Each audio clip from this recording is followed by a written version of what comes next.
Hello, and welcome to Dylan's Dive Bar. I am your host, Randy Glover, aka Elaine Dillon, and we're going to get straight into it because tonight we have a very special show. We are talking about the first family of the church. So, for those of you who do not know, I am a PK.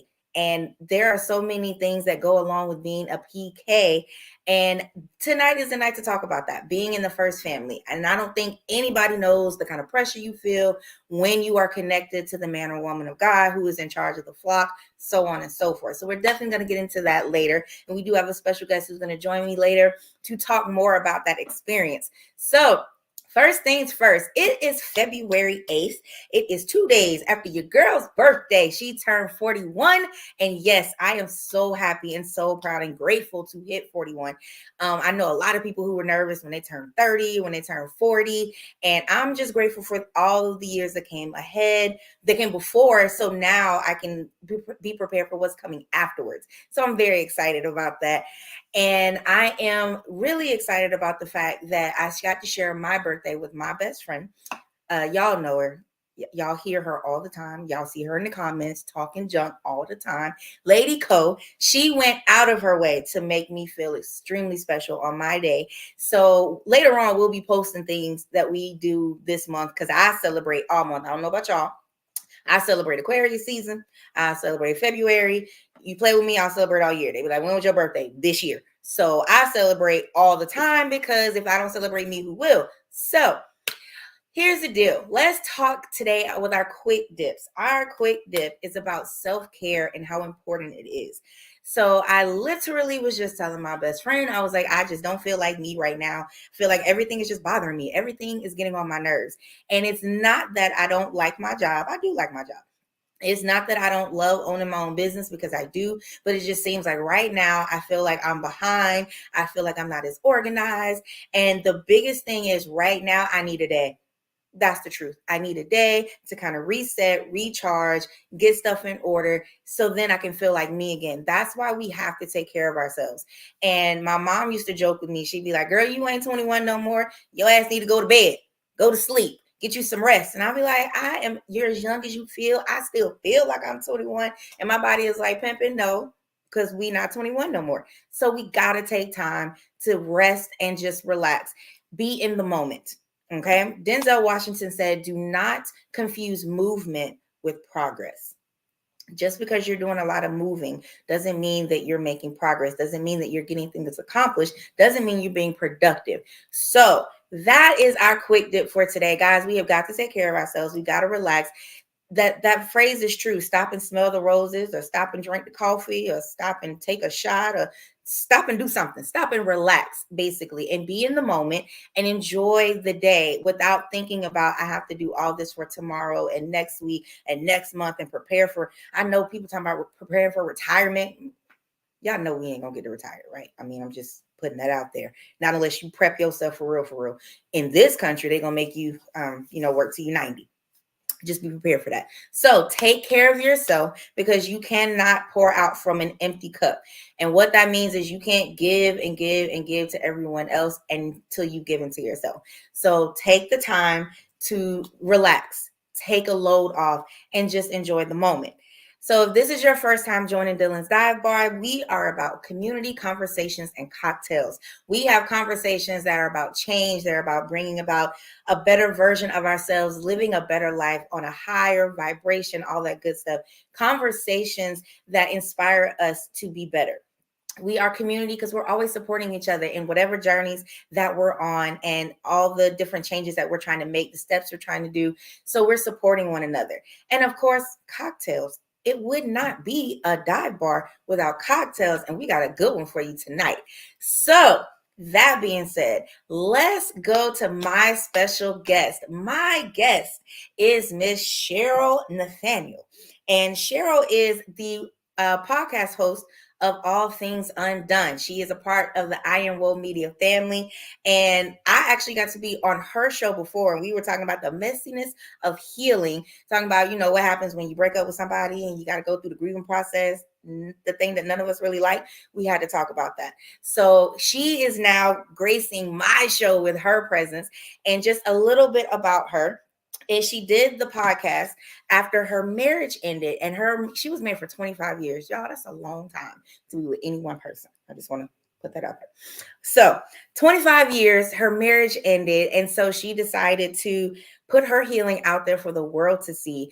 And what she discovered is it touched a serious nerve with a lot of people, whether you've been married, whether you're in a long-term relationship, even realizing things like leaving your job after a certain amount of time. There is this process of healing that has to happen. And so she has been helping us and guiding us to get past the hurt, get past the pain, and get back to being ourselves. And of course, better versions of ourselves. So without further ado, y'all help me welcome Miss Cheril Nathaniel to the dive bar. What up, Cheril? Thank you so much. I'm so happy to be here. That was an awesome intro. I love how you explain All Things Undone. That's perfect. That's what we're here for. Yes. So how are we feeling this evening, ma'am? We are amazing. I'm feeling so amazing that I actually dressed up for your show, put makeup on, because I see she got the the drink we're fancy dress. making definitely deserves. It deserves to be fancy. So I love it. With the drink we doing, you're welcome. The drink we doing has got to be a little fancy, little fancy. Absolutely. So for those of you who don't know what drink we're doing, we are doing the French 75. And it's so great that you chose that, considering you're in Louisiana. And a lot of people in Louisiana do speak French. So the French 75 and where you are, perfect. Okay. And I must say, one of the first time I actually had a real one, like the way it was supposed to be made, I was actually in Louisiana. So I was like, okay, because I'm not a gin drinker. I'm not real big on gin, but I'm big on champagne. So I'm like, anything with champagne and your girl is here for it. So I was like, I might as well try this French 75. So let's go ahead and make ours. You ready? Right. All right. I am so ready to make mine. All my stuff laid out. Come on. All right. So because, your girl is in GA, I got a gin that is made here in Georgia. Oh, what is that one? This is called 13th Colony. Okay. And it is a Southern gin. So it's made here in Georgia because we are the 13th colony. Georgia is the 13th colony. So they also make a vodka. This is their gin. So I was like, let me pay a tribute to the home state. Right. Now, I don't know about you, but now what's this little bottle you got? I got a little bottle because, again, I'm not a gin drinker. This has happened to be one of my favorite drinks. I'm a tequila drinker. This is Tanqueray, and it is definitely London imported. Yes. Made in London. So I'm using Tanqueray as my gin of choice, and I'm going to spice mine up because my favorite of all-time drinks is tequila. So I'm going to add a little bit of this to it, too. So you gonna add tequila to yours? I add tequila to mine. Ooh. She didn't tell me, y'all. I did the same thing because your girl got tequila at the house. So I'm gonna start off with my gin. All right. Now don't ask me how much. Pour to the about an ounce. We're gonna go with about an ounce, maybe. About an ounce of gin. I'm pretty sure that's more than an ounce, and don't judge me. I just put an ounce in mine. I think that might be a little bit over an ounce. Put an ounce. Mine is definitely probably about 2. Well, look, let me balance it out. Let me go on and add an ounce of tequila. Hold on. Add your ounce. Spice it up with a little tequila, a little tackler. I'm about to be so goddamn tipsy sitting here. I've been doing this cleanse for a goddamn month. Did you do that dry January stuff? I did the dry January. Yes, you. I'm gonna do dry February on the 30th and the 31st of February. That's what I'm gonna do. Yeah, after right. Birthday month. You're not doing that. What are we putting in next? So this is lemonade. Now, the recipe normally calls for lemon juice, but I chose lemonade because it's slightly sweetened, and because gin is so dry and champagne tends to be dry, wanted to put a little something sweetened up in there. So I got my lemonade in there. Now, for those of you who don't know, so Cheril's bottle says London dry gin. A lot of gin is actually made in London. Like that's one of the original places where it was made. So a lot of other countries have now started making it. Japanese gins are actually becoming really, really popular. I had to check one out. Girl, if you don't like gin, then don't do it to yourself. I'm gonna tell you that now because it is dry. Oh, okay, cool. Yeah, I'm not the biggest gin drinker. I got some regular old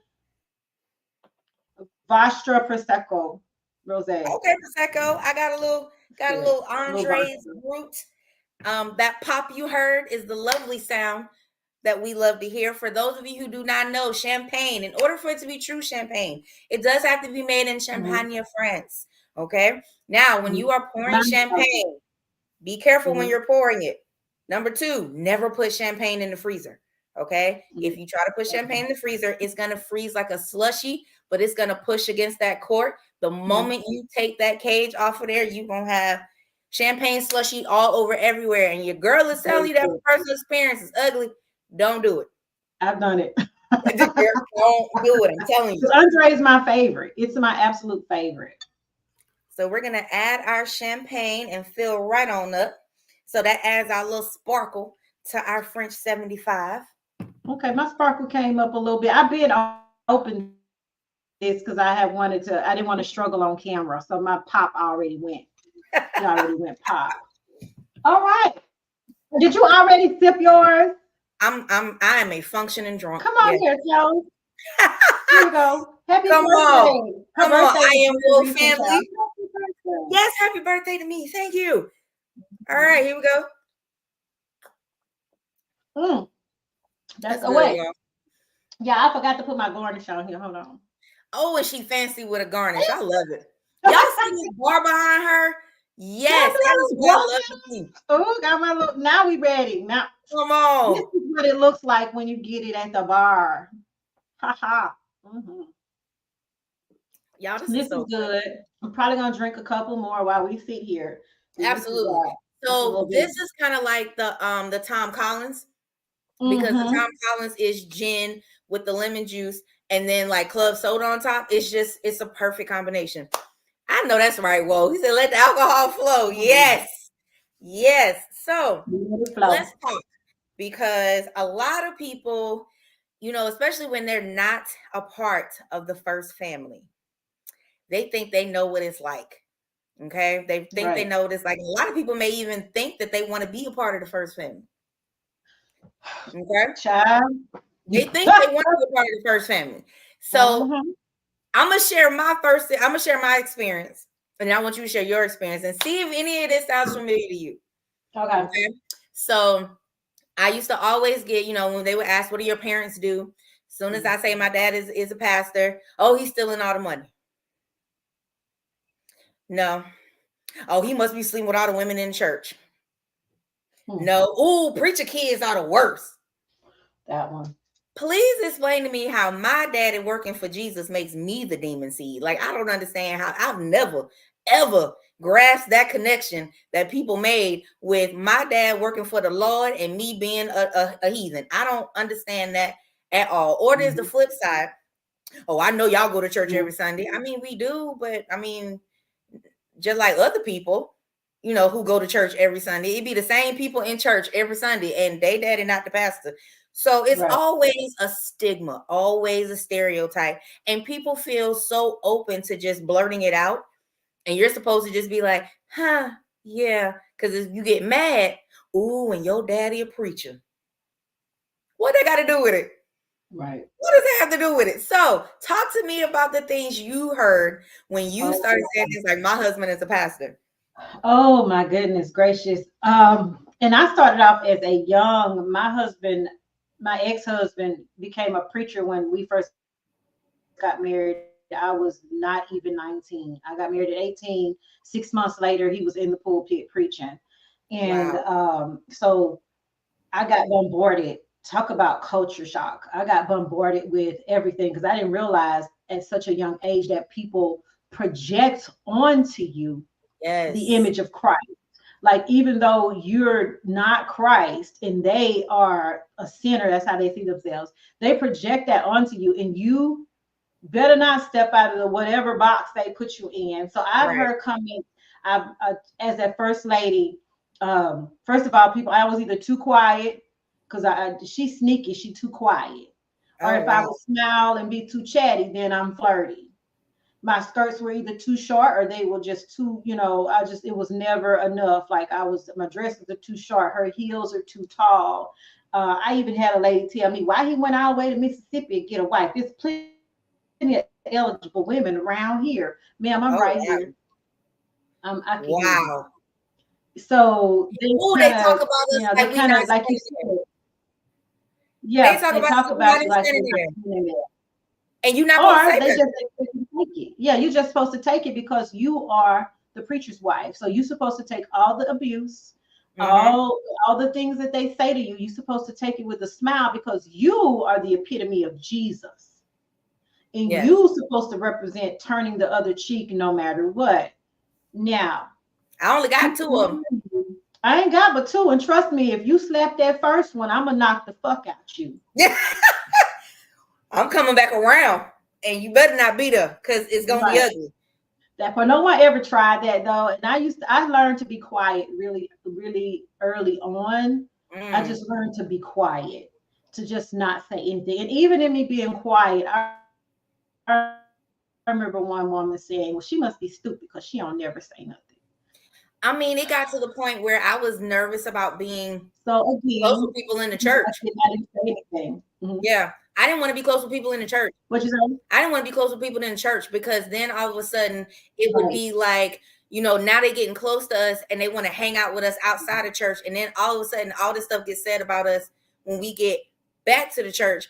And it's like, also, you want to talk about how we were all hanging out drinking, but you didn't want to talk about how you was drunk?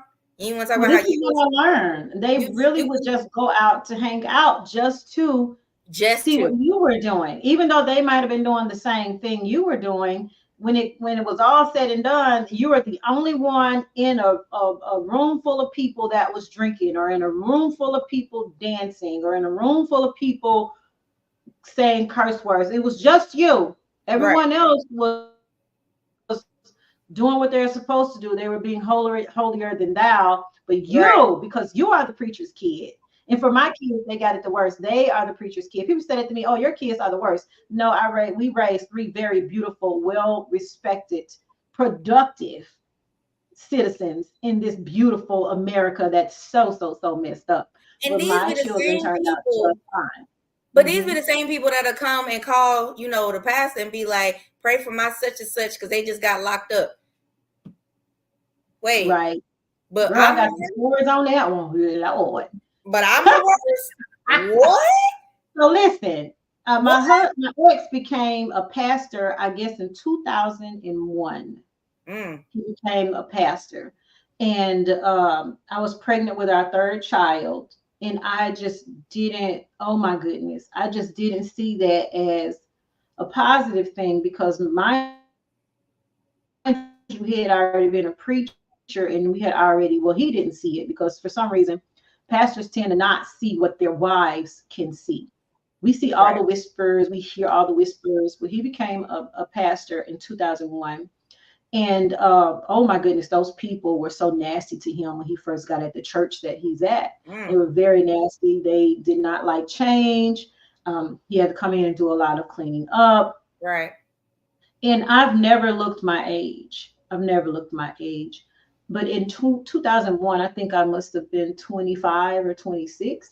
So they were under the impression that I was much younger than that. And so they would try to lecture me on what I should wear, how I should wear it, when I should show up, how I should show up.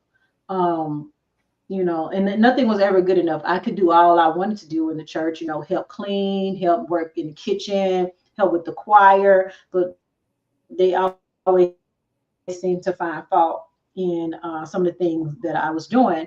And it got so bad that I remember one time I got up and I said, I'm gonna support my spouse because that's what I am here to do. Whether you like it or whether you do not like it, I'm not here for any of you people. I am not the pastor. He is the pastor. I am here for this man. So I will continue to show up whether you like to see me or not. But I'm gonna greet you with a smile. But I'll tell you this: if you want me to wear a certain thing and smell a certain way, give me the money for it.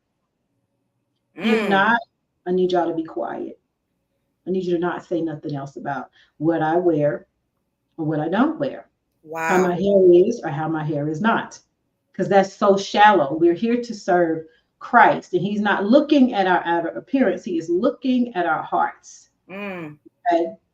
But the pressure of always being because I did kind of fall into line with that, always making sure that when I'm out in public, I am presentable. Our children are presentable. Their hair is calm. My kids are traumatized to this day Oh, I know. because they could not even go out in the front yard to check the mail with a bonnet on in pajamas. Like I can remember times when my ex would literally whoop them physically if they even attempted to go outside like that. What? So yeah, nope, those kids traumatized. That's form. Oh So my now, goodness. oh yeah, it was definitely respectability politics and an image to uphold. Now Right. there were some good people in church. Don't get me wrong. I kid you not. 25 years, yeah, in that ministry with my ex. I can I can tell you about 5 to 10% of the people in church are genuine, and that's not on a local level. That is also on a regional and national level because he was part of an association who Mm. traveled the United States, right? So we got to go on a couple trips, and I noticed that respectability politics and a lot of the surface stuff that the Bible talks about being Pharisees and Sadducees. Pharisees, they wanted the choicest places in the synagogue, and the Sadducees, they had a form of godliness, but they denied the power thereof. We have entities in this world right now, churches that are just like that. Yeah, we And I do. witnessed that over and over and over again. If people would come in needing help, they would be poor. They would really have problems, but because they looked like they did, or they smelled bad, or they were on drugs, they were always hidden. These people were never brought to the front. They were never brought in as part of the wedding party, right? Because they weren't dressed properly, whatever the case may be. Yeah. And people who came in, the other pastors and their wives who had this power and stuff, they were always treated differently. And that always bothered me. I can't tell you how that bothers me today. And I'm not a fan of fancy church preachers. I'm not a fan of celebrity church preachers because Jesus was not even about any of that. He Right. absolutely was not. And I would say that, Jesus didn't come down here to put on this fancy show for us. He came down here to show us that we have to serve God in spirit and in truth. But if you don't understand the spirit inside of your body, then you're lost already. I don't care how much you get up there and hoop and holler and preach prosperity to the people. Yeah. And I've seen so many dinners and so many associations and so many conferences with the women, the first ladies that I admire, bless their hearts, they were with their husbands. Some of their husbands have passed away now. You remember those first ladies? You know, and their husbands have passed away now, and it's few and far between, but I so appreciate them and adore them for like the guidance that they did give. But for the most part, a lot of those women are definitely there for the clout. It's a lot of Oh people yeah. in church Absolutely. just for the clout. And I think it's I a just lot never of rock it, with that.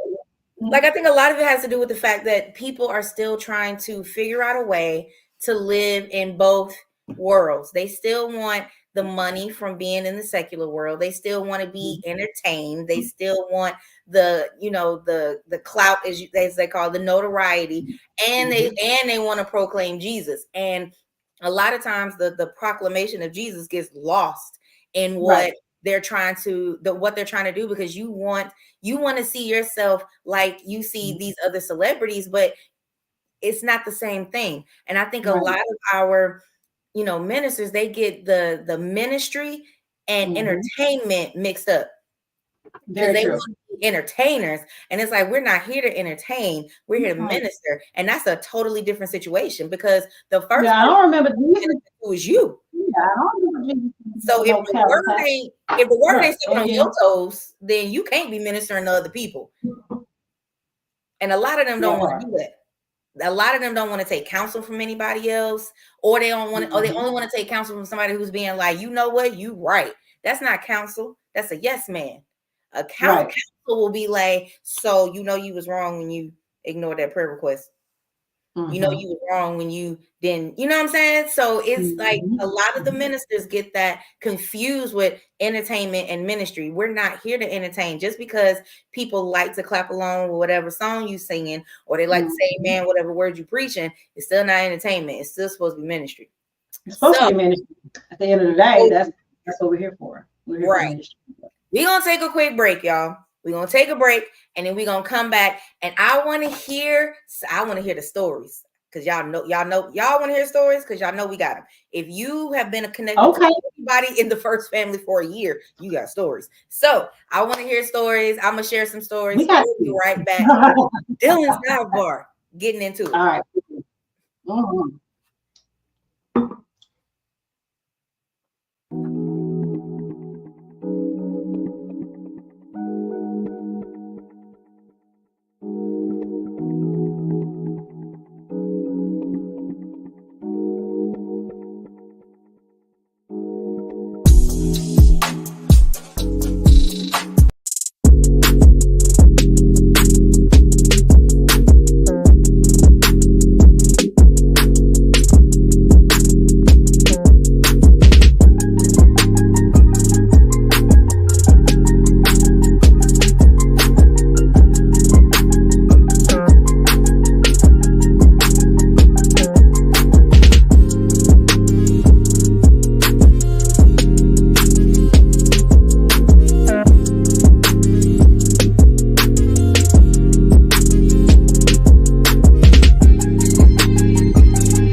Hello, and welcome back to Dylan's Dive Bar. We are talking today about first families, but what you just saw was the I Am Woe Media Group family. Y'all, we have amazing shows.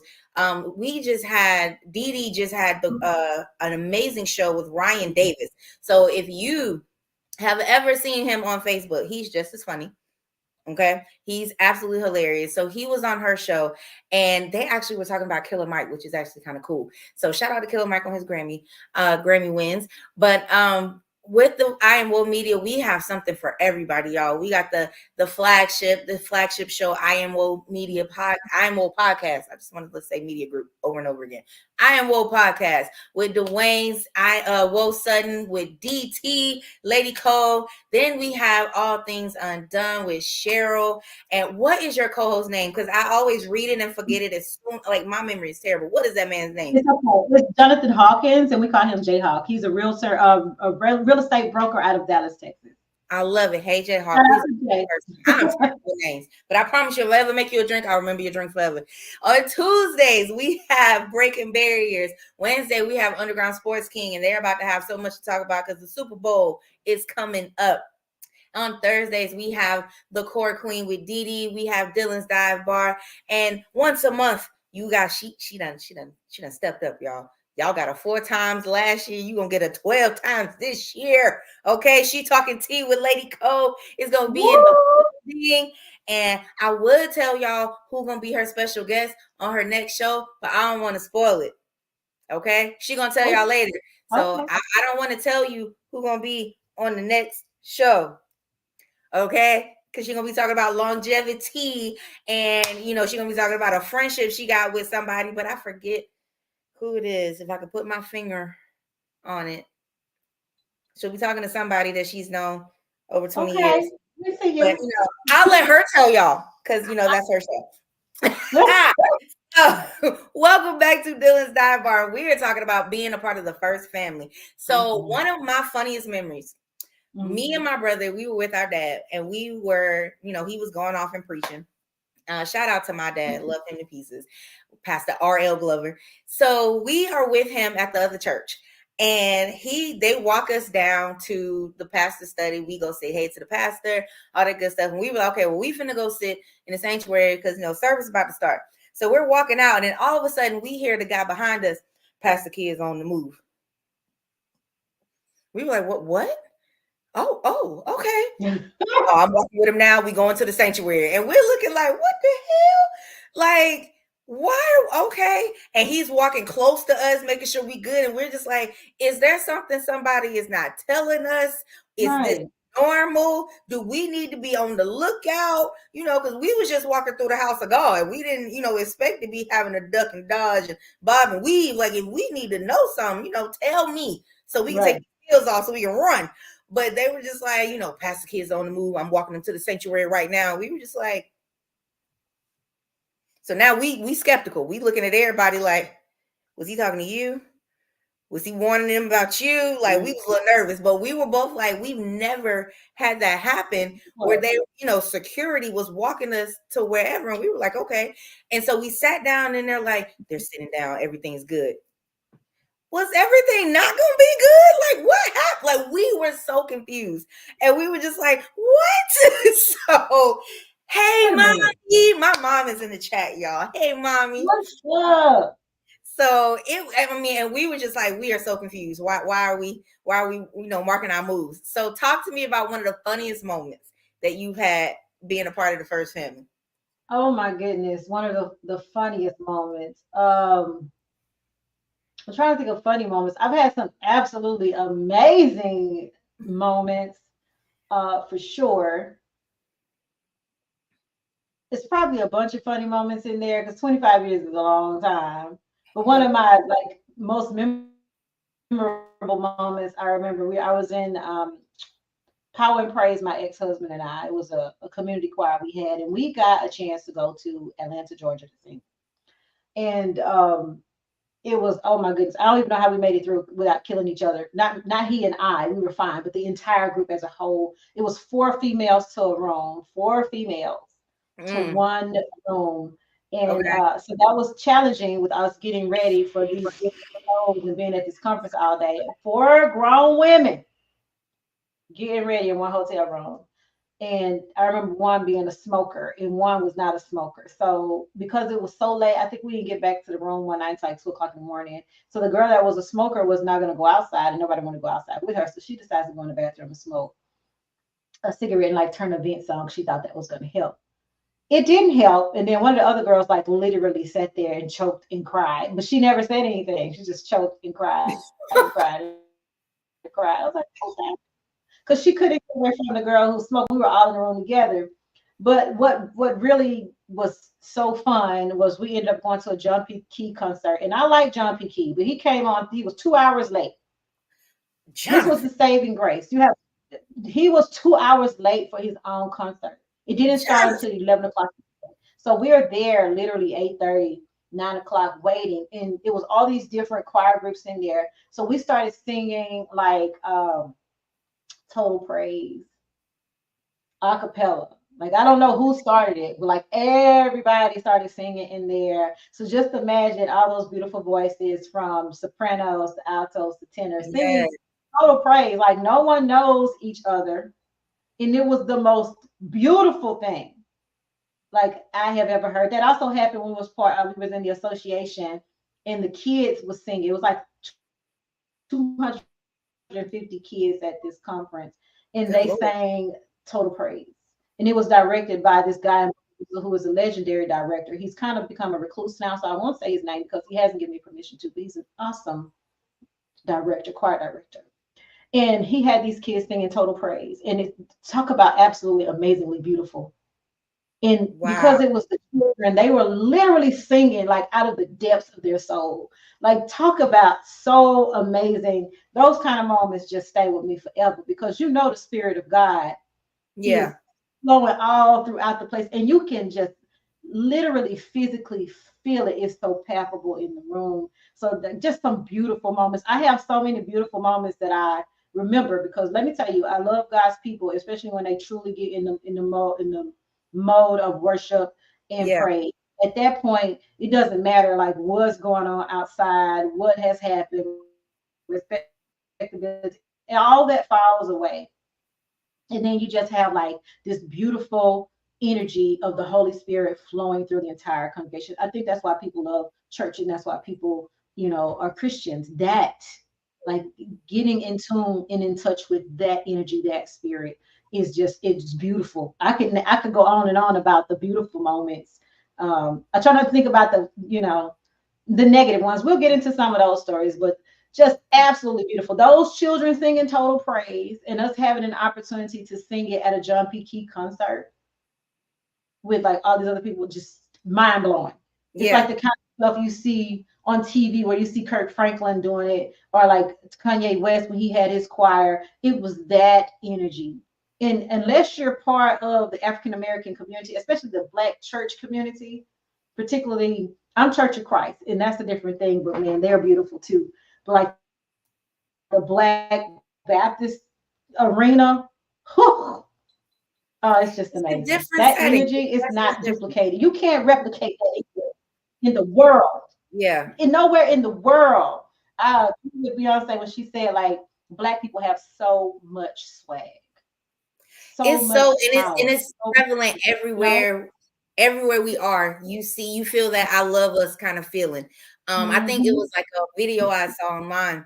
They were at a concert, and it was an Mm-hmm. outside concert, and it started raining, and our people started singing melodies from heaven and Right. singing the vamp part, while it's raining, and you're just like, they don't know each other, but that No. moment where they just came together, and you're just like, okay, I love us. So there are so many I love us moments. So when I was in college, um, we went to this college conference, and Mm-hmm. that was one of the first times. I was a freshman in college. That was one of the first times I'd actually seen people my Mm-hmm. age really getting into a worship experience, because Mm-hmm. growing up, when you were a kid and you cried in church, people thought it was because you had gotten in trouble, and and a song moved you, and they'd be like, "Oh, you had a tough week. Why I couldn't just be in the spirit?"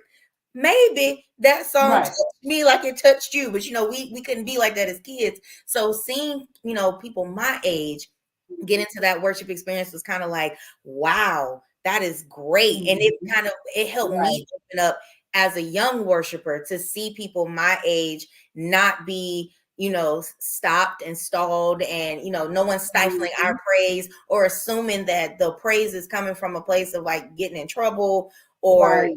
someplace negative. So I can definitely understand that. So let's talk about funny rules in the house. So in our house, Yeah. we did not have to participate in stuff. Like, we didn't have to be on the usher board or in the Sunbeam choir. We didn't have to, but we did have to go to church. Okay. The rule was you Right. got to be 3/4 dead to not go to church. 100%. Yeah, you So going. if you You in, going. my daddy and my mama still would have took us and put us on the altar. Okay. They'd have been like, And well, think pray for about us, Daddy. that. You want to This see the black crazy people. part too. What do you say? You want to see So Black people released from all heaven? the Okay, time, you want to see black people yep. cut up. Mhm. Those are the two. We will tear. I don't care where we are. We will tear it down. My friend girl, who is also a first lady, we celebrated her 50th birthday 2 years ago, and we went to this fancy restaurant in Hammond, Louisiana, and baby, we started singing Golden Girls.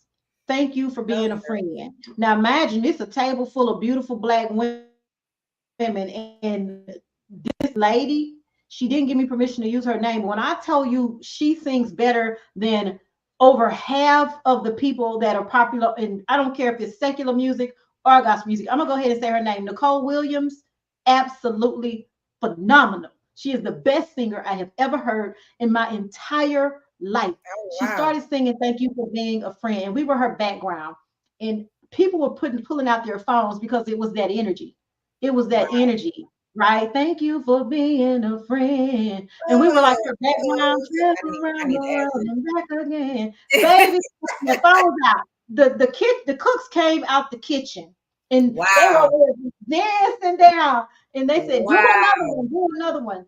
I'm gonna have to post that video for you guys because when I tell you this lady sings over and above Wow. better than half of the professional singers that you hear. And it was such a moment. And she has so many moments like that in church. But here's the thing with church children, and I know you sympathize with this because the people don't understand.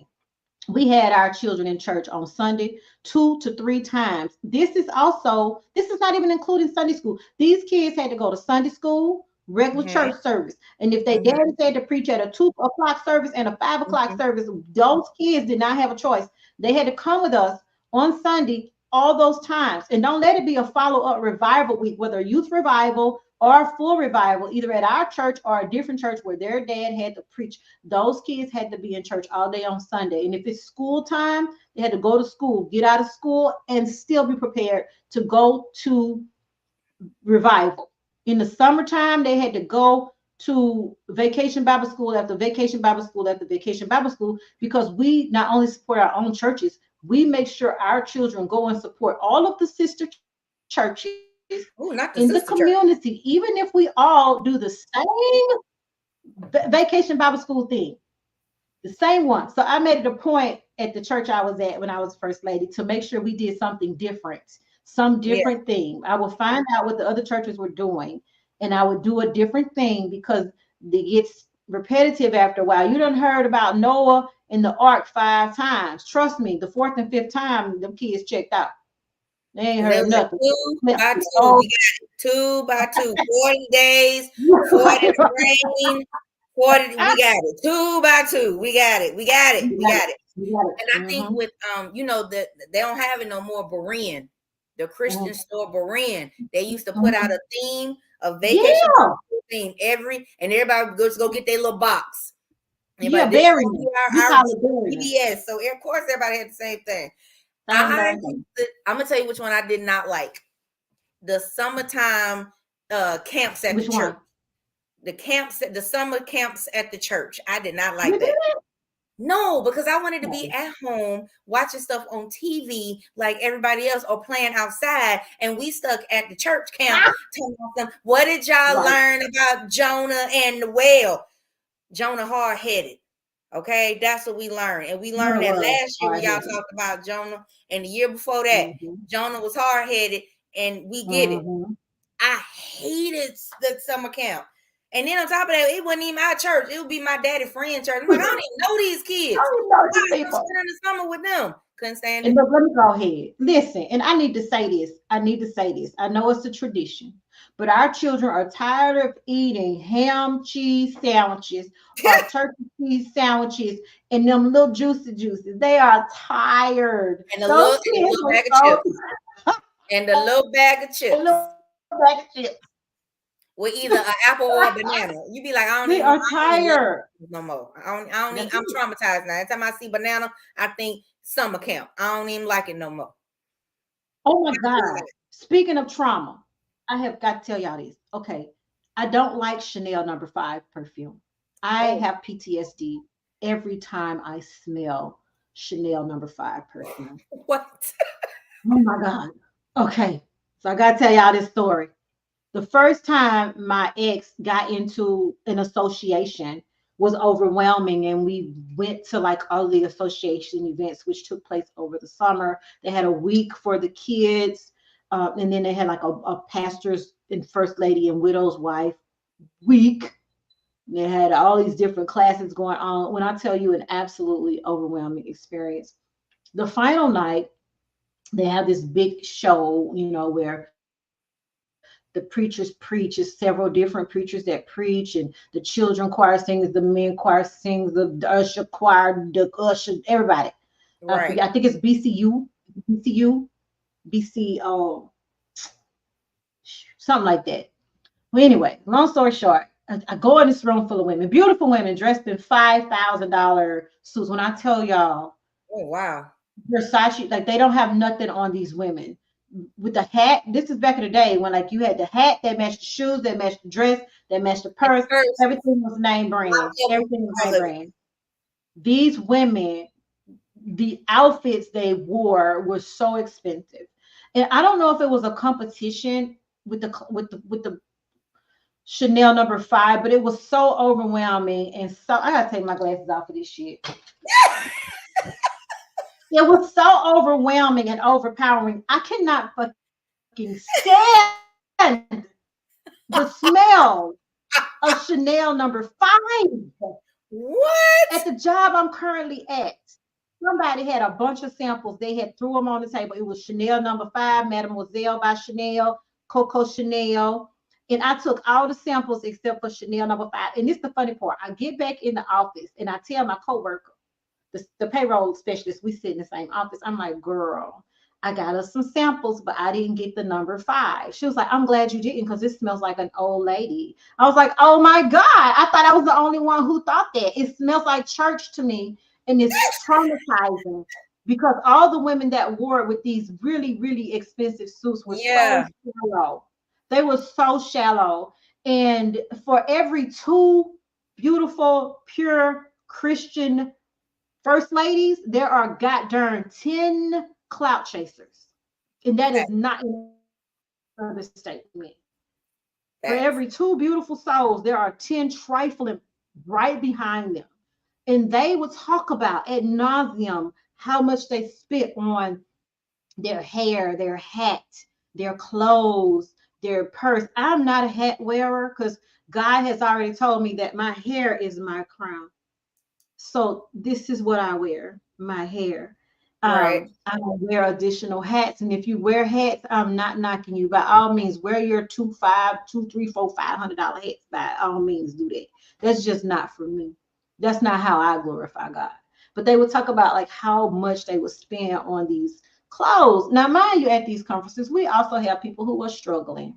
They are struggling. They are church members. They are struggling to put food on the table, but they coming to get a word. And a lot of them really do put their last in church because they're hoping, God's going to bless me and y'all going to get that in return like 1,000 times over in different ways. Sometimes we look for our blessings in monetary value, and sometimes God sends it in other ways. Yeah. So that to me would be a slap in the face to the church members to live so lavishly and for them to live so poorly and to struggle so bad. I've always struggled with that. As a first lady, I struggled with that. I didn't even, when we would do anniversaries and stuff, I would make it a point not to spend a crap ton of money because first of all, that ain't what this is about. Yeah. I'm glad you're honoring the pastor on his anniversary, or if it's a church anniversary, that's wonderful. But we always have to remember why we are here. We are here because as a fellowship together, we are serving a God that loved us so much, he gave his life for us. So we got to always keep that in mind. I always kept that in mind, but that has traumatized me. When you said traumatized, that whole conversation, going to dinners with these ladies, how they treat the wait staff. And this is how I really can find out a person's personality. Go out to eat with somebody and see how they treat the person that's serving them. Oh, wow. That told me a lot about a whole lot of women. I'm like, okay, you a cloud chaser. They will complain about the food. It's not your waitress's or waiter's fault if your food is trash. All they doing is bringing it to you. They don't have nothing to do with started on hospitality, girl. Woo, that's my background. Don't get me started. That's what I tell you, man. I'm telling you, some of these women be so petty. They be like, this is nasty. Girl, be grateful, be humble. You're supposed to be setting the example, right? Right. Some people true colors show. I will say there were some certain aspects. Now, as a kid, I used to love Friday. Like, we used to have the week-long revivals. I used to love Friday night because Friday night, that was the end of the revival, and everybody used to go out to dinner. And Shoney's was one of my favorite places to go to. We used to go to Shoney's and get the breakfast buffet because that's what Shoney's would do. And I would look forward to that. Like, I could not wait until Friday to do that. Like, it's some traditions that I can remember being a part of the first family where I'm like, hey, this is what makes being a part of the first family, okay. So, and I ain't gonna lie, now when it comes to fashion, nobody did it better than my parents. Like, my mom, we would always make sure that we were color coordinated. And my mom, I used to love to watch her dress up. And like my dad's mom gave her all of her hats. And so my mom always found a way to, make them hats pop. I used to love it. And my mom used to find hats and you'd be like, I would never think that I could pull that off. But when I tell you, Penny used to pull them off, and I'd be like, go ahead, mama. That's what I'm talking about. Like, my parents used to go all out. And there were days I would be like, I need to step my game up because I don't even look like I belong to these two individuals. Like, they used to do their thing, and they're still fashion. I both of them fashionistas for the most part. Even now, OG Shoney's for the win. I'm trying to tell you, like, going out with this, like, and all the pastors get together and they are now just being friends and they're laughing and talking, and it will always be, the pastors on this side, their wives are on this side, and everybody's kind of talking. And the kids, we kind of at another table, but we can sit here with them. And those moments, those memories are ones that I'm like, man, Kids today do not know what it was like to grow up when you had Shoney's and Ryan's and girl, she don't pull out Shoney's on us, but you're right. Now I'm not gonna lie, the dinners were always just absolutely amazing. But I'm gonna tell you what I love the absolute most is church. Like anytime there's a program and food is served after church, there is no restaurant unless it's a Black-owned restaurant that's throwing down Southern soul food can pull off a church dinner the way a service after church can pull off potluck service. The cakes, the pies, the chicken. Talk about it, Cheryl. Yes. Fried chicken. Let me tell y'all what the menu is. Because see what Shirley Caesar was. Let me put this over here. What Shirley Caesar was telling y'all, let me tell you, after church, we would have potluck on third Sundays. Was the day we had ours. And then when we had sister church stuff, we had fried chicken, baked chicken. Sometimes it's baked pork chops. Sometimes it's fried pork chops. Sometimes it's a roast, rice, gravy, mac and cheese, greens, corn bread, sweet potatoes. List this food, red beans and rice. Pound cakes, chocolate cake, red velvet cake, white velvet cake, peach cobbler, banana pudding. Am I missing something? Apple pie, pecan pie, caramel cake. I mean, all of it. Okay, amazing. And the food they sent the pastor's home with, y'all, we had whole cakes set aside, girl, just for our household. We had whole meals, gumbo, rice, whatever you could name. What's your favorite dish? For the ones that love you in church, let me tell you something, first ladies. For your squad, because we got one, for your squad that love you at your church, baby, it ain't nothing they won't do for you. When I tell you, you, and you be like, oh my God, I need, can I borrow a stomach, please? Because I need no more room. Come on, mommy, with broccoli rice casserole. Yes. Like I can remember, we used to have this thing called homecoming. Oh, nothing. We used to have this thing called homecoming, and that's when everybody, whether I don't care if you went to this church, the last time you was at this church, you was 6 years old. Everybody came on that Sunday, and it was food everywhere. You had food coming out of your ears, and it was just like you had 3 kind of macaronis and cheese. You had the collard greens, you had the broccoli rice casserole, you had cornbread, you had rolls, you had deviled eggs, potato salad, and you were like, if I eat one more thing, I'm going to literally pass out. But I have to go get that over there because I didn't get that. Let me go get them pork chops and rice with the gravy. I didn't get that on the first go round. And you just going from one table to the next. Because you know, like it was certain people, if they say I cook, I am looking for their macaroni and cheese. So when I go to that family, oh my God, yes. I'm telling you, it's so please give me some macaroni and cheese. Like that used to be, and I don't know, like I don't know about other people, but whatever red velvet cake people are making today, that is not the red velvet cake I grew up with. And I don't like what they have done to red velvet cake. Okay, this newfangled red velvet cake, it is just disrespectful for what they did at this. Because I'm like, I've had red velvet cake. This is just red chocolate cake. Don't you play with me. Okay. Well, I'm gonna say this. For my ex-mother-in-law, who I still love dearly with all of my heart and soul, when I tell you that lady can bake, her red velvet cakes, her German chocolate cakes, her Philadelphia cream cheese cakes, her jelly cakes. When I tell you this lady can bake, shout out to Carolyn Hudson Nathaniel. I'm gonna say her entire name because this lady deserves her flowers while she lives and breathes. Yes. And my ex-spouse loved red velvet cake, and I don't even like red velvet cake. This is an homage to her. She bakes it so well, I eat it. And I don't even like cake, like talking about it. So my hat's off to that red velvet cake. Like I don't know. She can cook it. She can bake it. She's just an amazing cook. So somebody need to get that lady her flowers while she yet lives. Because, baby, she's one of those. Because she was the one at Sweet Beulah Baptist Church in Bogalusa where when people like did May Carolyn bring the red velvet that May Kellen do the dressing. Like, what did May Kellen do? You know, they want to know what May Kellen did, because May Kellen came from a family full of 16 sisters and brothers. And this is a funny story I'm going to tell about her, because again, we do want to give her flowers while she yet lives. She told me about her learning how to bake biscuits at 10 years old, and I thought this story was so funny.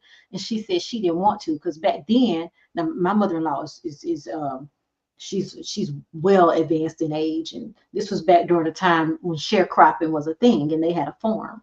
And so as a 10-year-old, they had to go out there early in the morning and work the farm, like with her mom and dad.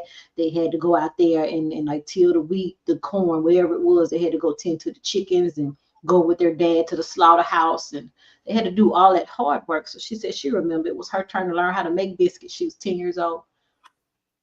It was her turn to learn how to make biscuits, and she didn't want to. She wanted to keep playing outside. And so she ran outside and played. And she said she told her brother, I don't want to do that. I don't want to learn how to make biscuits. And he said, I tell you what, you go in there and you tell mama no, you ain't making no biscuits.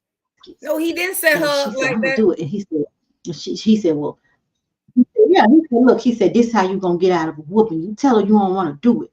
And then when she go to whoop you, all you got to do is grab one of her big old fat hem hop thighs and bite it. If she try to whoop you, she gonna let you go. Oh my goodness. She said, I'm gonna do it. I'm gonna do it. And so she said that she went in there, and then sure enough, her mom was like, it's time to come on up in this kitchen, make Carolyn learn how to do these biscuits. And she said, no, I don't want to. And she said, sure enough, her mama got that belt out with the whooper. And she said, my mama went to whoop me. And she said, girl, I bit down on my mama like my brother said, because I'm thinking she gonna let me go. And she said, girl, she did not let me go. She tore my hand up harder. And she said, what was even worse is I had to go in that kitchen and learn how to still do them biscuits with a sore hind part and all. And she said she can bake some biscuits. And she said she had to learn how to make biscuit, tears in her eyes and all. And she had to keep doing it every day until she perfected making big biscuits. And this is when families were big, like it was like 15 children plus the mom and dad. They had a 2-bedroom house. So everybody had to work. Everybody had to. That was funny. Her sister told me a story one time about she had to learn how to fry chicken. They not only did they have to learn how to fry chicken, they're kids now. They're 9, 10, 11 years old. They had to learn how to cut the chicken, go out there, get the chicken, catch the chicken, wring its neck. I'm sorry, what? No, ma'am. They had to learn how to fry chicken, but it was during the time when you didn't go to the grocery store and buy the chicken. You had a farm. They had a farm. They were sharecroppers. They had to go out there and wring its neck, break its neck, pluck it, clean it out, cut it out. They had to literally do the whole process and then clean it, fry it, prep it and fry it. And she said she remembered she wanted a particular kind of piece of chicken, but it was so many of them, she didn't get her piece of chicken, and she cut up at the table, and her mama spanked her. And she said she remember going in the room, and she said she told her sister, it was my mother-in-law, her younger sister, come here and lay down on the floor with us. We're going to lay down and die. We're going to lay down and die. And mama's going to be sad that we're gone. It's the dramatic. Lay down and die. I tell people all the time, the Lord knew that I had to be 83 and beyond, because what I'm not finna do, okay, is be out there wringing chickens' necks. That's not my ministry. That's not why baby walked out in the forest. I'm not finna be in here plucking but no. They had to. There was no grocery stores back then, like talking about it. You got your farm. It was farm to table. I mean, I'm all for farm to table, but I love them. I just wanted to pay her that. I'm okay with skipping some steps. Now, before we keep going, we're gonna take one more break, and we gonna come back and talk a little bit more about being a part of the first family. So stay tuned. We will be back. This is Dylan's Dive Bar.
right, welcome back to Dylan's Dive Bar.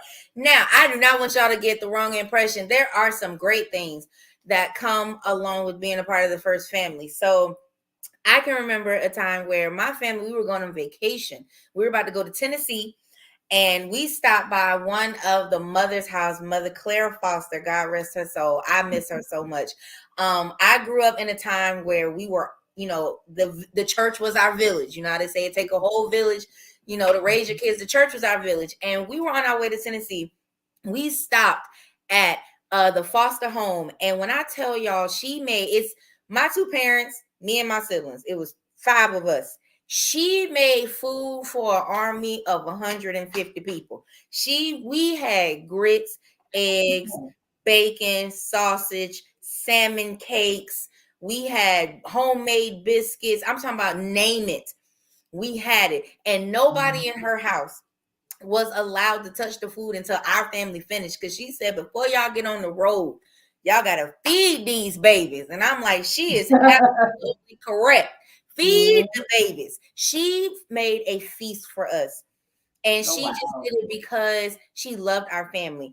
And I can honestly say there were, and still are, members of our church, because my dad is still pastoring. He's been pastoring for coming up on really 40 years, because I'm 41. Oh, wow. He has been pastoring literally all my life. And there are people in our church that they really go all out to show our entire family, not just my dad, but our entire family, how much they love us. And she was one of those members that really believed in not only blessing the pastor, but his entire family. And she was just so warm, so loving. And I can remember that to this day. I remember sitting in the middle of her kitchen as a family, and she's just putting food on the table. I mean, plate after plate. She's just putting food in front of me. And that is just one of my fondest memories as a kid, because it's like we went on a vacation as a family, but we also stopped there. And everybody's like, hey, Glovers, how y'all doing? Hey, how y'all? They couldn't touch none of the food until we were absolutely finished. And I would say the level of respect that a lot of the older church members showed to my dad and family was so cool. We had one lady, y'all, she cracks me up. She was our heart. Her name was Louise Bailey. And my dad went to her house one time, and she had a cigarette, and she wanted to put the cigarette out because she didn't want my dad to know she smoked. So she put it out, but she put it out in a beer can. She was like, "Oh Lord!" So then she's trying to throw the beer can away. Oh no! Like, it's your house, and she was like, she was like almost choked. They just did not believe in disrespecting the pastor, and he was like, "I'm in your house. This your house. You do what you want to do." And she's like, you the pastor. And those kind of memories are things that are funny to me, because it's like we are normal human beings, just like everybody. I think it's just like a different level if you're the pastor. You remember back in the day, just as a sign of respect, I know for sure in the 80s and 90s when we were kids, if we even passed the church, we would turn our music down. Yeah. Just to show respect. I don't know if they do that anymore, but I know back in the day that was the thing. Yeah, if you pass in the house of God, you better turn that music down, especially if it ain't no gospel music you blessing. You better turn it down. If you were driving to the church choir rehearsal, you would change your station when you got on church ground. Like, wait a minute now. Let me find WAOK for all my old school Georgia folk. Let me find WAOK. The V103 cannot be played when we turn. And down here, if you're in the South, it's Q93 or 98.5. You better put it over there on 107.5 on the gospel station. Okay, Jesus will work it out. It better come on, because you are not going to be on church ground. You're not playing that devil's music. You're not going to be up here playing that devil's music. And I do appreciate like all the elders. Now I am going to tell y'all this. I made this is the hardest part about being a first lady in the public eye. All the mistakes you make, all the bad choices you make are on full display for the entire community to judge and scrutinize. So in a way, I sympathize with TD Jakes and what he's currently going through, because whether it's true or whether it's a rumor, that's something you got to contend with while you are still ministering to other people.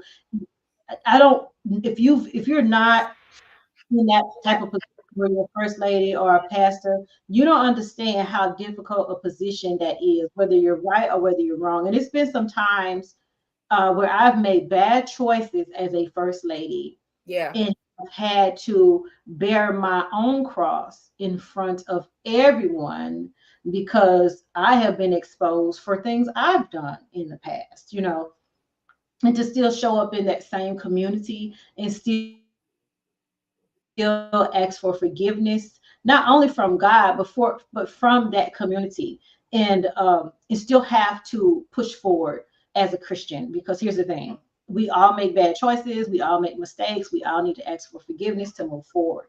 I'm going to be transparent because I don't want to tell any other story in a negative light without telling you all what decisions I've made as a first lady, So one of the things that happened is I had an affair.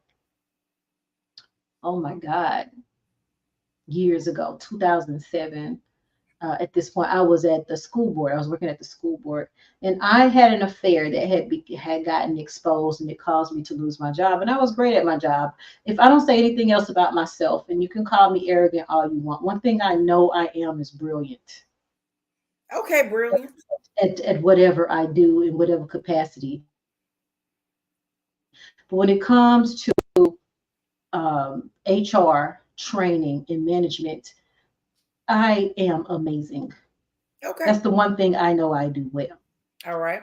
So anyway, I'm great in this job, and I meet this guy, and then I make bad decisions. It's no other way around it. I made a bad choice, and I had an affair, and that became public and got exposed. So imagine having to still maneuver as a first lady in a very small community. My husband, my ex-husband now, has bared great humiliation and shame. My children who are in the public school system, believe it or not, grown-ups, adults are picking at, ridiculing, meddling, bullying my children about the choices that I've made. I believe it. Yeah, that's the bad thing about, like, when you're in that position, even if you make the decision, whatever it is, you fall off. I had an affair. My ex-husband suffered behind that because, of course, it put him in a state of emasculation, whether he was that or not. It put him in that light. Like, you can't manage your own house. How can you manage a church? And then for my children to have their mother put on display in such a way, it put them in a very tight spot. So I don't think people realize, like, when you're in such a position of power, that your one mistake, which you think only affects you, has the domino effect to affect not only you, but your spouse, your children, the church community. They even look at the extension of your families a little funny, a little differently when you make a mistake. And I was young, like this was years ago. And so I can remember going in grocery stores after the whole story broke that I had an affair, and it was made public. I can remember going in grocery stores and literally women whispering, literally, like they could see me come in the store and they would gather in little groups and start talking about me, like, I don't see you talking about me. But I have understood. You don't see that. You don't hear it neither. Right. No, I just all I could do was get my groceries, still speak. I still spoke. I still was nice. I still held my head high because I understood in that moment that it doesn't matter your rank in life, whether you hold the highest position in the nation or you are a janitor at somebody's whatever. I don't care. We all have a turn in the hot seat. Yeah. We all have things to learn. And I knew in that moment that it was just my turn. It was, I think I was 31 years old, so 18 years ago now, and that I went through this. And if you're on like just a spiritual spectrum, you're just spiritually inclined, you would know that, as they say, in the spiritual world they call it a Saturn returns. When you get a certain age where you kind of meet up with the exact time in life that you were born, you hit a moment in your life where you have to deal with some type of tragedy, some type of really hard decision. So that was my hard decision. It was hard for me to get a job because I had lost that job, but because everyone in town knew what had happened. Well, not everyone, but in our community knew what had happened. I could remember having a tough time getting a job. I was blacklisted for a little while. Oh, wow. Town, because people respected my ex-husband, and because I was the transgressor, people have a way of they want to punish you for your bad choices, not realizing that that's not your job, that's God's job to deal with me accordingly, not yours. But I suffered a lot. It was like really bad, like and even after we made amends, because we did separate for a little while during that time, and I was preparing to move back to my hometown of Brookhaven, Mississippi. That's where I was raised, and we decided to reconcile. And this was like 2009, right? But I'm still having trouble like getting a job. So I went back to school full time at that point. But even that, it took a lot of years to even overcome that image that, oh, she's fallen from grace, So to try to build from that, and I love children, so I just kind of put all my time into building the children's church at our church at the time, building the children's church, and just being the best Christian example that I could be. And I learned through the years that even through all of that, people, including my ex-spouse, could never get past that one mistake. Even though it has that brand where it's like, oh, you're supposed to be, here, and then you do something, and now you're here. And I think a lot of times when we talk about, forgiveness in the church, people never extend that to us in the first family. They feel like, the forgiveness is only for the parishioners. It's only for the people in the congregation. It's not for us because we're not supposed to make mistakes. And it's like, you are forgetting that it was my dad that was called to pastor, not me. And even though he was called to pastor, he wasn't perfect. And then they will shout over, all the sermons where we talk about David and how David was a good king, but David was a terrible father. David did not know how to run his household, but David was a great king. He knew how to run a kingdom, but he was terrible at taking care of his home. And people shout over that because, he was still a man after God's own heart, and you can still mess up and be after God's own heart, and we hallelujah. But the first family, oh, no, you the first family. That don't apply to you. That, that applies to us. You got to uphold the image. Right. I didn't like that double standard. Like, okay, so family can make no mistakes. Glass house, so like, no, I don't live in a glass house. I'm just like you. I'm beholden to the same God you're beholden to.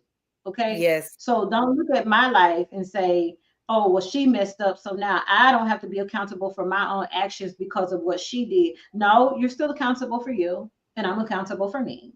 And the biggest thing is you're still accountable for how you treat me being connected to the man of God. So you can't mistreat me being connected to the man of God, because you still gonna get in trouble for that. People don't want to talk about that. See, they feel like as long as I'm good to the pastor, I'm good, but I can mistreat his family. You still in trouble.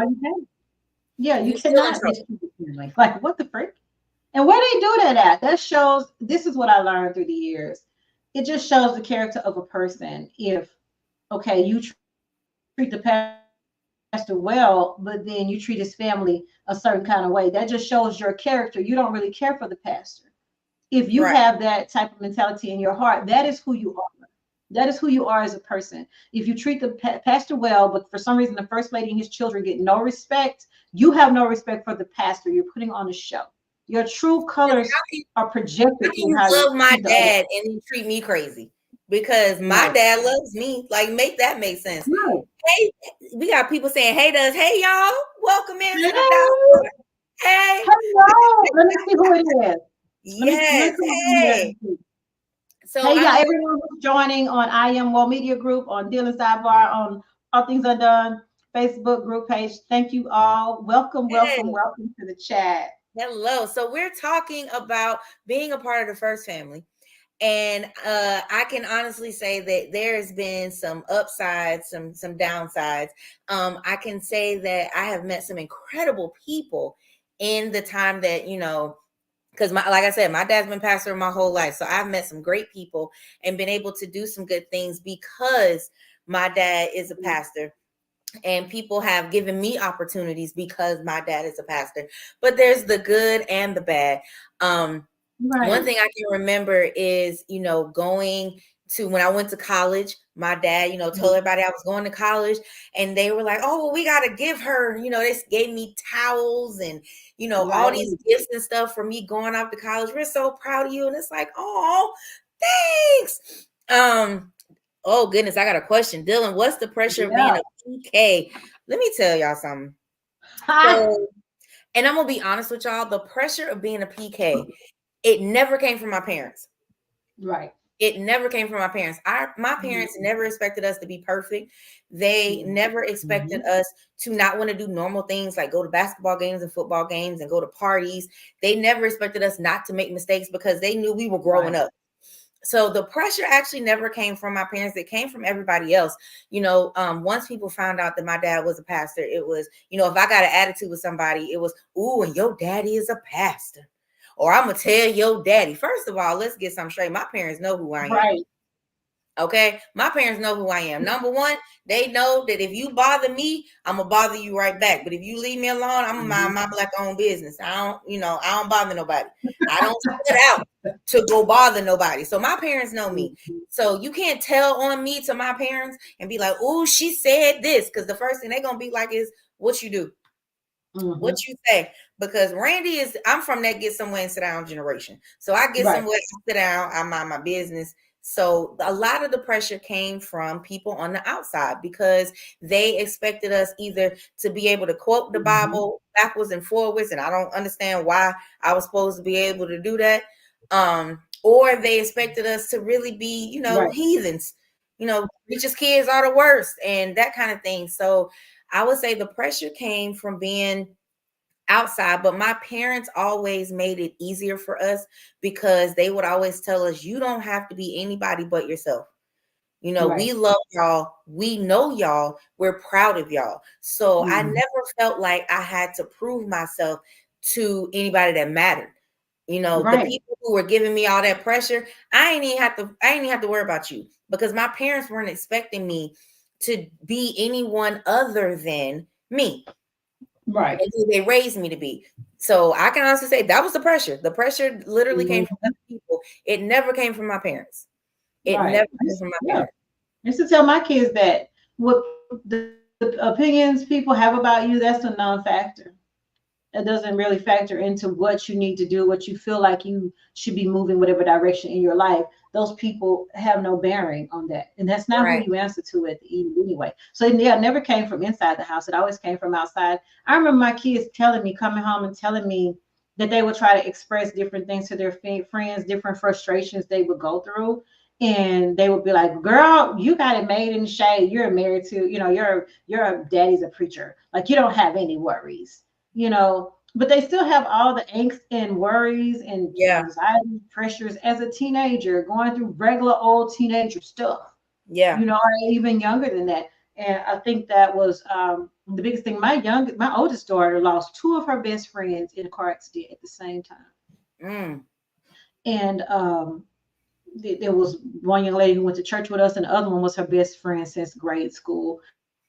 And there was a terrible accident in Bogalusa as the children were coming home from a particular organizational trip. And both her best friends and one of her best friends' mom got killed in that accident.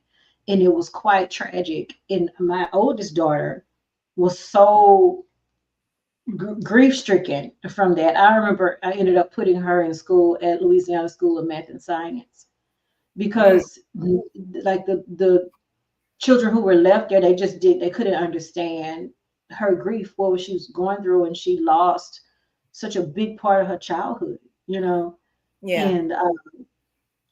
people grieve and we hurt, and that's the other thing. Yeah, we have Jesus, but we need support too as a first family, first kids, preacher's kids. The pastor even needs his own support group, which I think that's where associations can come in handy. First ladies need support, because we can't go talk to the congregation. Your mom probably never could go talk. I mean, it might have been one person, and it probably had to be a family member, like a sister. But she couldn't just go talk to her regular congregation about the things that she personally was going through. I mean, we got Jesus, we got prayer, And very rarely do we have another actual physical human being to talk to. And I don't think people realize how much pressure that is. Yeah. Yeah, especially the younger you are. I mean, the older you get, you learn, you get better. But me being such a young woman in the ministry with no one else really my age um Yeah. to connect with, to resonate with. I had all of these older women, and I praise God and thank God for them, but I couldn't relate to them on some topics because they just had so many more lived experiences than me. And it's different growing up in So, the first family versus getting married and becoming a part mhm, of the first family. Now, that's the only thing I know. mhm, My dad has been a pastor literally my entire life. That's all I know. So mhm, like, uh-huh, I don't know what it's like to not be a part of the first family. But I will say that a lot of times, my dad will say things like, pray for the Glover family. We need y'all prayers. And I still feel like people are kind of like, what? Y'all need our prayer? Yes. The same stuff y'all go through, we go through. And we right, have those problems. We have those moments where, we feel a little lost. We feel a little right, overwhelmed. And we do need that. And I think a lot of people forget that we are human beings. My mhm, dad being in the ministry doesn't negate the fact that our family goes through the same struggles that any family goes through, because right, we are in fact a normal family. And a lot of right, people, they overlook that. And we have to be careful who we talk to, because we can't talk to just anybody, because now all of a sudden it's, oh, did y'all hear, she yep, was telling me about this, and now our family business mhm, is in the street, and we don't get the same right, grace that everybody else. People have tattoos, only God can judge me, but then you judging us right. 24/7. It's like, what? Well, I So do want to address that. Oh my goodness. yeah. The gossip in church is absolutely atrocious. Mm, Gossip and gluttony are the two sins that aren't preached about enough yeah. and that happen too often in church. Yeah. Those two are it's just absolutely ridiculous because even if it's something simple, I remember a rumor. And these people, I love them to death to this day, but it used to be a particular pastor and his wife would come down for revival over the summer. And one of the members told this preacher's wife that my ex-husband and I weren't legally married. And so that night when we got home, I think it was like the last day of that particular revival, we get home, we get a phone call from them, which I appreciate them calling. And Mm, she did tell us about the rumor that some of the church members said that we weren't legally married and that we had been living together in sin. mm, Um, and he was preaching and all of that. And I was just too shocked. I'm like, who would say this? Like, why would they say this? And and I didn't feel like I needed to defend myself, but at the same time, I actually emailed because back then email was popular. We didn't have all this phone where you could right. just take a Right. picture All and this send it. social media. We didn't have all that. So I had to actually send them a picture of my ex's and I's marriage certificate showing them that we were indeed married and had been married at that point. Wow. I don't know, a decade. Wow. And I told her, she apologized. She was like, I am so sorry. She said, I just wanted to check with you first because I thought that was kind of an outlandish rumor. And that's one thing that first families do have to deal with is Mm-hmm. the blatant lies that people Yeah. tell on you. That really crushed me because I thought that like the members of the church, like, okay, y'all love us enough to not do that. But no, and it wasn't even like for some reason that became my fault for some reason that they thought we were living together and not married. But I come from a very strict background. My background is indeed Church of Christ. And when I tell you they drill the Bible in us from a Yeah. very young age, all through our lives, I could quote the Bible in my sleep. Wow. And we were in church all the time. So I knew one thing that I wasn't going to do is live with a man and not be married to him. And here I am, 48 years old. And even at this big age, I would not live with a man and if he wasn't my husband. Yeah. So I was really crushed by that because even that, I don't I've made amends and asked forgiveness for the bad decisions I've made. But for the most part, I really do try to follow the word of God, Yeah. and it's hard that perfectly every day. So that was the most crushing moment, to have a different first lady come and say, hey, these people at your own church said that y'all are not married. And we had been married for 10 plus years at that point. Wow. So things like that you have to deal with, because sometimes there are blatant lies that are told, just flat out for no reason. I don't know why people decide they wake up and they don't like you for whatever reason, that they just don't like you. And I dealt with a lot. You can feel the energy of that. Mm-hmm. A lot of times they start those rumors because it's like, y'all seem like y'all doing too good. Mm-hmm. So clearly, y'all, it must be something else y'all hiding. And all of a sudden, it's like, well, what do you think we hide? And then all of a sudden, a conversation becomes a rumor, which becomes a lie that this, this happened. And I think it's crazy because as soon as you tell people, I've heard that y'all were saying this, and this is the truth. Oh my gosh, we thought that it was crazy, but we just wanted to talk to you about it. Shut up. You're lying. Because you was the one that started it. Because I feel like you wanted to believe it. Like, right, if I didn't have the proof to show you that this wasn't true, I feel like you would have believed it. Lock, stock, and barrel. You did believe it. That's why you came to me and said it. Because at the end of the day, if you know us like that, then you would have shut that down before it ever got to us. We would have, and you would have never come to me and been like, girl, did you know what they were saying about you? Because you would have shut it down. Right. So it does get, taxing to try to, live your life under a microscope. Oh my God, that part. We are living under a microscope.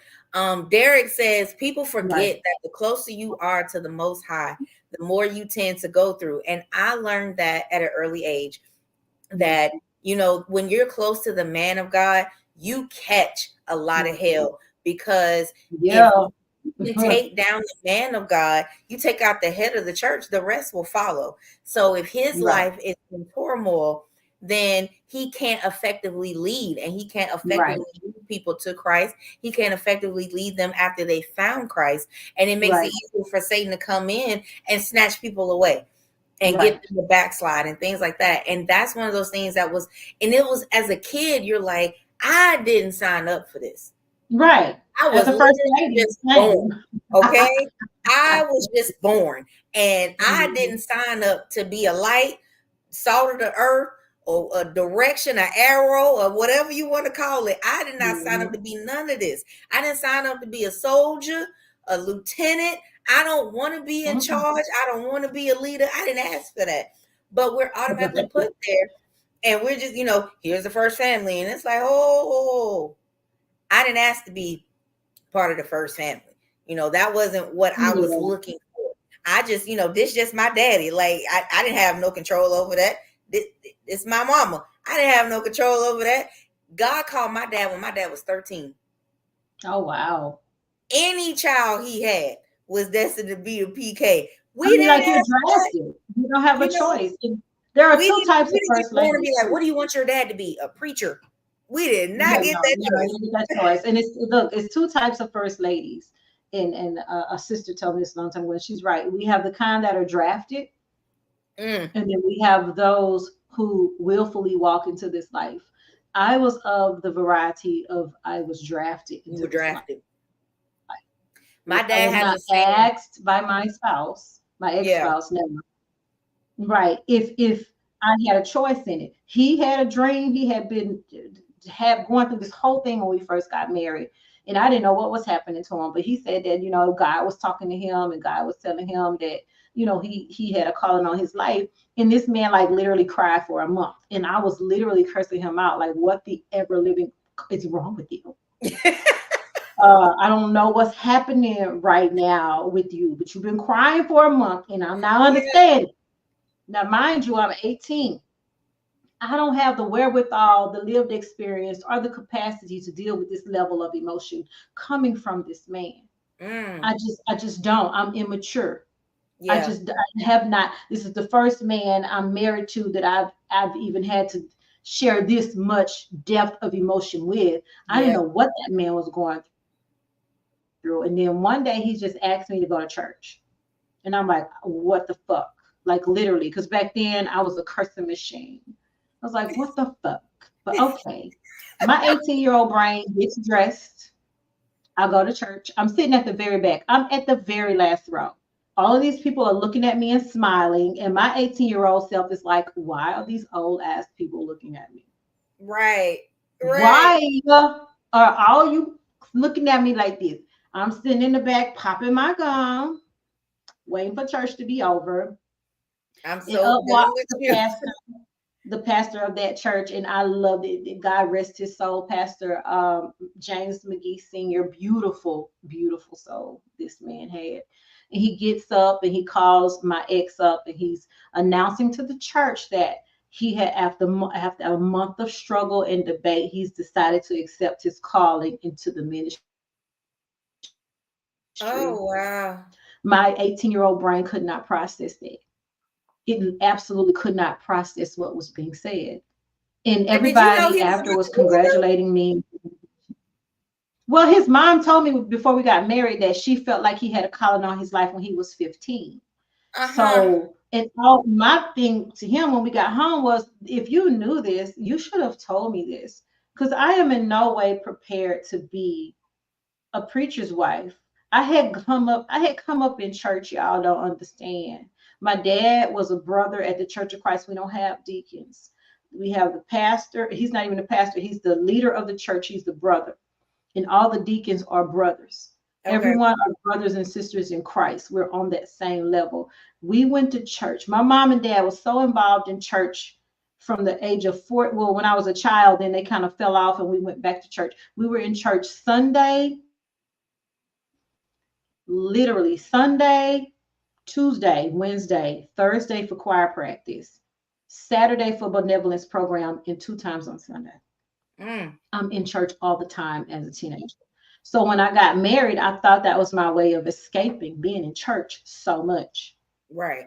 So imagine my chagrin when this man accepted his calling into the ministry. Here I thought I escaped going to church 4 days out of a 7-day week. Oh, wow. And I'm like, dude, you could have told me this before. I said yes. Okay. Because I might have said no. And that's 100% the absolute truth. I'm almost certain I would have said no. If he would have told me he was going into ministry, I would have not married this man. So long story short, he goes into the ministry. I call my father, my granddaddy at the time, once after the service is over, and I sit down and I have a conversation with my ex. And at the time, he knew I was not happy about this decision of him going into the ministry. But again, I'm drafted at this point. I'm already married. I called my grandfather because my grandfather didn't really rock with my ex, like talking about it at the time. And I was like, I need some money. I need to get an annulment. We haven't even been married a year. I can just call an annulment and be done with it. And so my granddaddy was ready to fight. He was like, did he put his hands on you? Do I need to come down there? And I'm like, no, he didn't hit me or nothing like that. Now, mind you, I will fight. So that was never a problem. My granddad said, I didn't think that was the problem because you ain't never been wanting to back down, and ain't. And he was like, well, what is it? He ain't taking care of you. He not feeding you. Well, he ain't giving you no money. I was like, no, sir, it's none of that. I said, this man accepted his calling into the ministry, and I don't want to be a part of this. My granddaddy fell out laughing. God rest his soul. He laughed and he laughed. He said, girl, he said, that's the good thing. I know. He said, that's the good thing. That man did the right thing. He did a good thing, babe. Oh, this is good. You will get used to it. He was like, it's good. It's good. This is what you need. Did God put you there? He knew you could handle it. My granddaddy was an alcoholic, girl. He was not no Christian religious man. Okay. And he was like, you got this. If God put you there, he knows you can handle it. So in the marriage, I stayed. I did. I stayed. I was 100% a ride or die supporter for my spouse. But again, becoming a minister's wife at such a young age, you don't have the mental capacity, the emotional intelligence to deal with what's coming at you, with the scrutiny of being under a microscope for that time. And so I know if you watch my preview for this show, I said we were involuntarily local celebrities. Yeah. Because as preachers' kids, as preachers' wives, as a preacher, people watch your life so closely to get what they do is, and I know this now because my degree is in organizational communication. It's kind of a study of psychology from the communicative perspective. Mm-hmm. What people do is if you're in such a position that puts you in the spotlight like that, where you're supposed to live a chaste and a chaste and pure life. When people look at the first family and the first family makes mistakes, Mm-hmm. they fall for whatever reason, people feel like it gives them a pass to live in the chaos that they're living in, because they say to just say it, raggedy. themselves, oh, they're not perfect. Yeah, it allows them to live a raggedy life. So if you're a first family, you make a mistake, then everyone else has the excuse to say to you, well, you're not perfect. So I know God ain't judging me to the standard he's judging you. But here's the misconception, people. God judges us all on the same standard. It doesn't matter if he put a man in the pulpit or if it's your ministry to give people a word, a smile, a kind gesture as you're mopping the floor as the janitor at a high school. We all have the same mission. Yeah, I think a lot of people forget the fact that you don't have to have the title of minister to have a ministry. And they look at, well, I know he judging you more than he judging me. He's actually not. You're judging me more than you're judging yourself. But God is looking at me the exact same, because he's looking at us not as first family, lay person, or parishioner. He's looking at us as Christians, as members of the body of Christ. So if he's looking at us all the same on the same level playing field, there's no, oh, well, yours is worse because you're part of the first family. A sin is a sin, which is a sin is a sin. And a lot of people forget that, and they want to try to make us scapegoats to try to make them feel better about the, the BS they doing. But hey, you can't do that, because God's not looking at it that way. He's not separating us, and they hate to hear that. I've always said, this criteria you have for me is a PK. Find it in the word. Right. Bible. Right now. Tell me where you have found that. And they never can, because whatever criteria you found is for all Christians, not just for the first family. And that's that delusional world they live in, right? That's when it becomes delusion. Okay, no, what I'm doing over here, whether I make a good mistake or a bad mistake, is not a reflection of you. It's a reflection of me. Now, you talking about me and carrying on with it for years and years and years to come, that says more about your spirit and what you need to fix. Hello. Other than me, I remember somebody told me, and I love this first lady, because people come to me with stories about other first ladies. What they did, they don't now. I'm at a stage in my life where nobody can come tell me anything about another living human being, not a monkey thing. But at the time, somebody came to me and they was telling me about this first lady that I absolutely respect and adore in the Bogos community, and they talked about how some woman had come up to the front. It was the end of a service, and some woman had come to the front and ignored the first lady and turned and shook her husband's hand. And I have had that happen to me before. And this first lady at the time turned and jumped on the woman and literally beat her hind parts in church for disrespecting her in such a manner. And I was like, really? Now, mind you, at the time, this lady had to be in her 60s when they were telling me this story. And I'm like, oh my God, I can't imagine that sweet old lady jumping on somebody, for not speaking to her. She seemed so well, she just seemed very, very poised. And she said, oh no, baby, they had them 30 years ago. Well, why the you telling me about it today? I don't care. Right, 30 years ago. I can clearly see this woman has matured beyond such trivial type of reactions, right? She's not acting out of emotion now. She's clearly very, very well respected. She's moved beyond that. Why are you telling me? And I literally said that. We were in a salon, a hair salon. And I said, why are you telling me this now? That happened 30 years ago. That has no bearing on her character today. Because they're not a part of her present. And when people are not a part of your present, all they can talk about is your past. And I think as first families, we get that a lot. They be like, oh, well, when she was 18, she did this. How old is she now? 49? Shut up. Like, stop Right. playing. Right. Why are we even still talking That about part. this? Why? So I think it's just, people really enjoy trying to bring somebody down because I think it talks about their feelings of inferiority. Right. Because, when they look at the first family, and it's not because the first family made you feel that way. Because let's be honest, we ain't thinking about you. Nope. Not in any capacity are we thinking about you. That's you. Right. That's you. So what I want to do now is just take some questions, comments from our audience. And we have people who have joined us. And we thank y'all for joining our conversation and chiming in. If you have questions, go ahead and put those in the comments. I'm down to my French 75 is gone. I've refilled mine on the commercial break. She said I'm on 2. I may need to catch up with Cheryl, y'all. I need to catch up. So if you have questions for me or Cheryl, the commercial put it in the comments. I'm about to give me a refill myself. Now, while I'm doing that, what y'all want to know? While I'm doing that, I do want to nobody right. Yeah, y'all gonna talk to us. I do want to do a restaurant shout out while we wait for the comments and questions to come in. On my birthday Tuesday, we went to the Southern Bistro, and y'all, it was so amazing. Okay, the Southern Bistro is on Roswell Road in Sandy Springs, and we had, when I say good old Southern food, y'all, I had shrimp and grits, and it was, oh my gosh, the sauce that they put on top of there, I had like my andouille sausage and my shrimp and all this stuff. And Courtney had this buttermilk fried chicken. And I don't know, this buttermilk was blessed.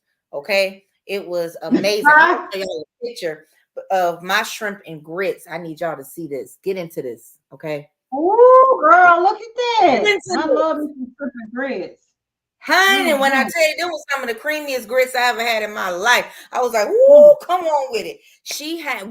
And I got Courtney to try pimento cheese for the first time. Yeah, she was like, she's never had. See, Cole don't try stuff unless she with me, because she'll be like, Courtney finds chicken wing wherever we go. So she always finds chicken wings. So she'll try new stuff with me. This was her plate. What'd she get? What is that? She got fried chicken, whipped mashed potatoes, Brussels sprouts. We had some sweet potato fries in the building. So I need y'all to understand, Southern Bistro was everything.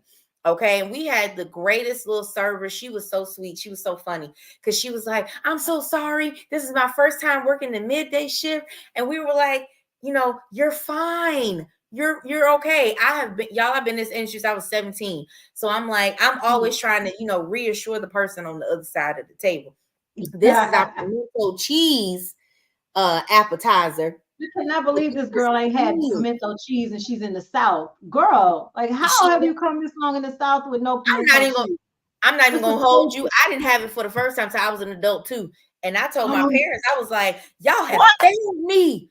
Y'all was over here trying to shove lima beans down my throat, and y'all ain't tell me about pimento cheese." And they was like, "We don't like it." And I was like, "Oh, okay, well that's different."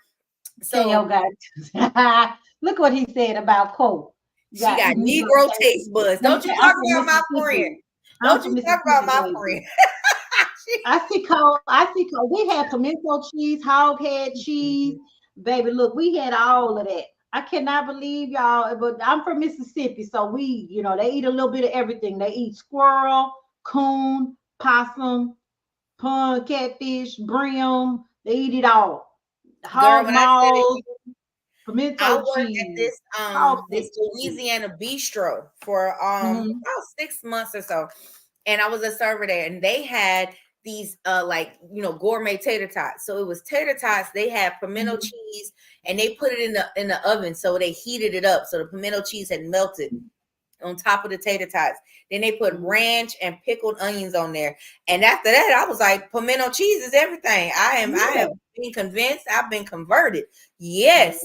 So when I saw they had pimento cheese, I was like, come on, let me get this pimento cheese. So she loved it, y'all. She loved it. So I definitely got to give a shout out to Southern Bistro. Cole is a Louisiana girl. Hey, look, Cole has a very palate. Cole will be like, Cole got to be with somebody she trusts before she start trying new stuff, which is why I try to introduce stuff to her because she trusts me. So, well, I will say this. Somebody put a post up recently about like boiled peanuts. I think it was Lil Duval. And he was like, if you're from Florida, you know about the Cajun and regular boiled peanuts. And I was thinking, if you're from Louisiana, you definitely know about that. And it was people from Louisiana putting in the comments that they had never, ever, ever heard of Cajun or regular boiled peanuts. Are you crazy? Have you ever went into any racetrack ever? I gotta be honest. I am not a fan of boiled peanuts. They soft. But you know about them, right? I do know about them. I'm not a fan. I love boiled peanuts. I don't eat them often because the ones out of the can set your teeth on edge. But if you can get them and that's an old saying, y'all set your teeth on edge. It's like when you grind your teeth together, you can feel it. Like it's got like a little residue on there. So I don't do the ones in the can. But if you can catch the little man on the side of the road selling them, at the side of the road, girl, it's heaven. It is heaven on earth. But let me do this right quick while we got a moment while we're waiting. Yes. And I'm not the songstress that my friend Nicole is, but I'm gonna sing you happy birthday. So happy birthday to you. Happy birthday to you. Happy birthday to you. Hey, happy birthday to you. Happy birthday. Come on, choir. Happy birthday. Oh, hey. Thank you, Jim. What do you say? Yes. A weakness of mine. I know. Whoa said that. Them Cajun boiled peanuts is it. I cannot get next to boiled peanuts. Y'all can have that. But you know what? I will take some. You know, the salted ones out of the shell. I'll take it. Give me some roasted cashews anytime. But I cannot do the boiled peanuts. They're too soft for me. But so it has been a pleasure talking with you tonight. Talking about this first. People don't understand the life. This thing about the first family is not for the weak. You cannot be, weak-minded or easily bruised being part of the first family. But guys, it has been an absolute pleasure spending this Thursday with y'all. Thank you to Cheril coming in and sharing your experiences with us. It has been a pleasure. Me and Cole coming to Louisiana, and we gonna be at some point, y'all, because that's what girl. I'm ready. Media. Yes, that's what we do. So, guys, thank you so much. You will be able to catch this on Black with No Chaser Radio. You'll be able to catch this on Spotify. If you're not following Dylan's Dive Bar, I need you to do that. Plug into us on IG.